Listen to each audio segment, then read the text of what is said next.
नमस्कार मंडळी, चला की सकाळच्या घाई गडबडीमध्ये झटपट होणारा नाश्ता आज आपण बनवणार आहोत. तर 2 वाटी रवा घ्यायचा, त्याच्यामध्ये 1 वाटी दही टाकायचं, मिक्सरच्या भांड्यात 1 वाटी मटर घ्यायचं, अद्रक घ्यायची, हिरवी मिरची घ्यायची, लसूण घ्यायचं आणि मिक्सरमधून बारीक करून घ्यायचं. मग ते बॅटरमध्ये टाकून घ्यायचं. बॅटर छान मिक्स करून घ्यायचं आणि 10 ते 15 मिनटं झाकून ठेवायचं. 10 ते 15 मिनटानंतर तुम्ही त्याच्यात आवडीनुसार व्हेजिटेबल टाकायचा. कांदा, टमाटो, कोथिंबीर, चिली फ्लेक्स, चवीपुरतं मीठ, तडका देण्यासाठी तेल टाकायचं, मोहरी, कढीपत्त्याचा तडका टाकून घ्यायचा. म्हणजे अशाने आप्पे खूप भारी लागतात. मग त्याच्यामध्ये बेकिंग पावडर टाकायचं, मिक्स करून घ्यायचं. मग आप्पे पॅनमध्ये तेल टाकून घ्यायचं, त्याच्यामध्ये बॅटर टाकून घ्यायचं सर्व याच्यामध्ये आणि झाकून ठेवायचं. 2 ते 3 मिनटानंतर एका साईडनं छान आप्पे भाजतात.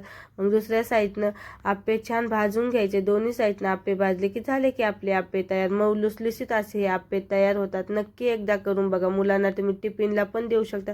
इतके हे भारी आप्पे लागतात. आणि आपल्या चॅनलला सबस्क्राईब करायला विसरू नका. चला भेटूया नवीन रेसिपी सोबत. बाय.